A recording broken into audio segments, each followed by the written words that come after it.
Hi hello नमस्कार. मी गौरी स्वागत करते तुमचं आजच्या आपल्या नवीन व्हिडिओमध्ये. तर आज मी तुमच्यासोबत माझ्या संपूर्ण दिवसाचं रुटीन शेअर करणार आहे. तर व्हिडिओला सुरुवात करूया. तर सगळ्यात आधी इथं फ्रेश वगैरे झाले मी आणि त्यानंतर थोडंसं स्वतःसाठी वेळ देते. जसं मी व्हिडिओमध्ये सांगते की एकदा हा वेळ संपला किंवा हातातून निसटला तर नंतर जास्त वेळ उरत नाही आणि त्यानंतर मग आपल्या स्किनला किंवा केसांना खूप लक्ष देणं गरजेचं असतं आणि ते राहून जातं मग. तर त्यानंतर आले किचनमध्ये आणि किचनमध्ये आल्यानंतर आता इथे माझं सकाळचा डबा त्यानंतर ब्रेकफास्ट वगैरे यांचा सगळ्यांचा झालेला आहे. आता माझा करायचा बाकी आहे. तर त्यासाठी मी पहिलं इथे चहा ठेवलेला आहे आणि चहा होतोय तोपर्यंत आलेली आहे हॉलमध्ये. तर आता गृहिणी म्हटलं किंवा वर्किंग वुमन जरी म्हटलं तरी घरातली कामं जेव्हा आपण करतो तर तेव्हा मल्टीटास्किंग आपल्याला सगळ्यांनाच करावं लागतं. कारण त्याशिवाय काही घरातली कामं पूर्ण होणारच नाहीत. कारण खूप सारी कामं असतात घरामध्ये जी प्रत्यक्षपणे लोकांना दिसतात किंवा बरीचशी अशी कामं आहेत की जी लोकांच्या नजरेतसुद्धा येत नाही. आणि मग हा प्रश्न उभा राहतो की दिवसभर तुम्ही घरी काय करत असता आणि गृहिणी असून तुम्हाला काय काम आहे, दिवसभर काय करत असता तुम्ही. तर ह्या सगळ्या गोष्टी आहेत. तर त्यासाठी मल्टीटास्किंग खूप गरजेचं आहे आणि प्रत्येकजण आपापल्या पद्धतीनं ते करतच असतं. आणि मल्टीटास्किंग हे आपल्याला ज्या पद्धतीनं आपण कामं करत जातो, आपल्याला एक्सपिरियन्स येतो, आपला कॉन्फिडन्स वाढतो, त्यानुसार आपली मल्टीटास्किंग किंवा काम करण्याची स्पीड वगैरे जी आहे तर ती वाढायला लागते. तर असो, आता मी इथे काय केलेलं आहे, गॅसवर चहा ठेवलेला आहे तोपर्यंत हॉल सगळा क्लीन करून घेतला. कारण सोफ्यावरती जे बसायचं बेडशीट वगैरे होतं ते सगळं क्लीन करून परत व्यवस्थित ठेवलेलं आहे. त्यानंतर साईडचा टेबल आहे कॉर्नरचा तोसुद्धा व्यवस्थित केला आणि त्यानंतर हा जो ड्रॉवर वगैरे आहे तर हे सुद्धा मला क्लीन करून घेतलेलं आहे. कारण तिथे विघ्नेशचे सगळे जे काही छोट्या मोठ्या गोष्टी असतात आर्ट अँड क्राफ्टच्या किंवा त्याच्या ट्युशनच्या, तर त्या सगळ्या गोष्टी हा ड्रॉवर मी त्याच्यासाठी मागवलेला आहे, हे ऑर्गनायझर. पण अजूनही त्याला ते कुठल्या रॅकमध्ये काय ठेवलेलं आहे हे पटकन कळत नाही. तर त्यासाठी तो काय करतो, पटकन गडबडीमध्ये ते वरतीच ठेवून देतो तसंच. आणि मग मलाच ते जाता येता जे असेल ते प्रत्येक ड्रॉवरमध्ये ठेवून द्यावं लागतं. आणि त्यानंतर आता इथे झाडू मारून घेते. तर आता सकाळी सकाळी हल्ली झाडू मारायला भेटतच नाही, कारण सकाळी डब्यांची गडबड असते.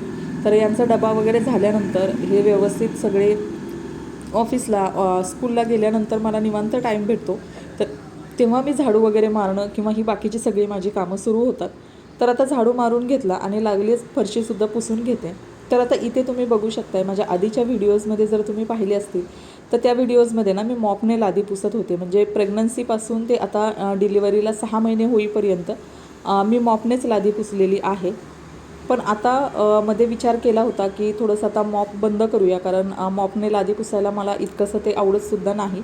पण तेव्हा इमर्जन्सी होती म्हणून पुसली. तर त्यामुळे आता खाली बसून लादी पुसायची सवय केलेली आहे. तर रोज तरी सध्या पुसत नाही आहे, कारण आत्ताच सवय केलेली आहे. पण हळूहळू खाली बसूनच लादी पुसेन, कारण तो पण आपला खूप चांगला व्यायाम होतो. आता तर घराबाहेर पडून व्यायाम करणं किंवा स्वतःसाठी वेळ देणं शक्यच होत नाही आहे. तर ॲटलिस्ट हाताने कपडे धुणं, त्यानंतर आपली लादी वगैरे हाताने पुसणं, तर या गोष्टीतून बऱ्यापैकी व्यायाम होतो असं मला वाटतं. तर त्यानंतर आता इथे लादी वगैरे पुसून घेतली आणि इथे देवाची पूजा लगेच करून घेते. तर सकाळी सकाळी देवपूजा लवकर झाली तर खूप प्रसन्न वाटतं आणि छान वाटतं. पण हल्ली माझी देवपूजा होण्यासाठी बराच वेळ जातो. म्हणजे 9:30, 10, कधीकधी 10:30, 11सुद्धा होतात. पण मला जसं शक्य होईल त्या पद्धतीनं मी देवाला दिवा लावून देवपूजा वगैरे छानपैकी करून घेते. खूप प्रसन्न वाटतं आणि खूप छान पॉझिटिव्हिटी येते. म्हणजे अगदीच आपण बाकी कुठल्याच गोष्टी नाही केल्या, पण देवाला दिवा आणि अगरबत्ती लावली, कापूर वगैरे जाळला घरामध्ये, तरी खूप छान व्हायब्रेशन निर्माण होतात. खूप छान वातावरण तयार होतं आणि जो अगरबत्तीचा मंद सुवास आहे तो पण खूप छान घरात अगदी मस्त तयार होतो. वातावरण छान वाटतं ते. आता त्यानंतर इथे पुन्हा आलेली आहे मी किचनमध्ये. तर आता हे सगळी कामं बेसिक आवरल्यानंतर आता दुपारची तयारी. तर इथे बाळासाठीसुद्धा आता मी जेवण तयार करून घेते आहे. तर दुपारचीसुद्धा तयारी आताच थोडीफार करून ठेवते, कारण काय होतं आता हेच कामं आवरता मला बराच वेळ झालेला आहे. जवळजवळ 11 वगैरे वाजलेत सगळं आवरेपर्यंत. त्यानंतर मध्येच मी नाश्ता करून घेतलेला आहे आणि त्यानंतर आता इथे बाळाची अंघोळ वगैरे झालेली आहे. तर एकट्यानं सगळ्या गोष्टी मॅनेज करायच्या ना, तर थोडंसं कामाचं नियोजन आधीच करून ठेवावं लागतं. त्यानंतर वेळ आपल्याला थोडासा पुढं मागं होतो. कधी कुठल्या कामांचा सिक्वेन्स आपण ठरवला त्यानुसारच होईल असं नसतं, कारण आपल्याला बाळाला बघत बघत आता सगळी कामं ठरवायची असतात. तर त्यामुळं मला जसं जमेल, बाळाचा जसा रिस्पॉन्स असेल त्या पद्धतीनं मी कामं करत असते. कधी माझेसुद्धा काही कामं शिल्लक राहतात, जी मी दुपारनंतर आवरून घेते. तर इथे आता बाळाचं पण अंघोळ वगैरे झाली आहे ना, तर बाळाला मी आता भरवते. तर त्यासाठी बनवलेली आहे डाळ आणि तांदूळ शिजवून घेतलेले आहेत एकत्र आणि त्याची पेस्ट बनवलेली आहे. तर याच्यामध्ये मीठसुद्धा टाकलेलं नाही आणि साखरसुद्धा टाकलेली नाही आणि ते मी त्याला खाऊ घातलेलं आहे. तर छानपैकी खाल्लेलं आहे त्याने. फक्त मी जास्त घट्ट नाही करत, कारण आत्ताच त्याला सुरू केलं आहे मी वरचं अन्न, तर त्यामुळे थोडंसं सेमी लिक्विडच देते.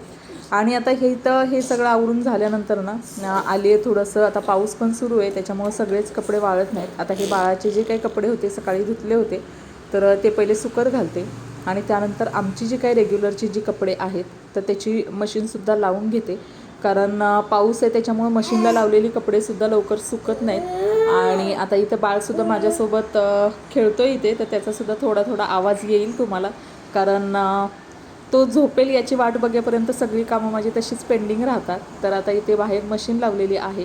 त्यानंतर आलेली आहे किचनमध्ये. आता इथे दुपारच्या जेवणाची तयारी. तर इथे ना गाजर आणि बीट दुपारच्या जेवणाबरोबर घेते. त्याचबरोबर ना इथे बनवलेली आहे ज्वारीची भाकरी. सकाळी डब्यासाठी ज्या चपात्या केलेल्या असतात त्या असतात विघ्नेशला वगैरे, पण थोड्याफार कमी पडल्या किंवा मला रोजच चपाती नाही खावीशी वाटत, ज्वारीची भाकरी बरी वाटते, त्यामुळे गरम भाकरी बनवते मी दुपारी जेवताना.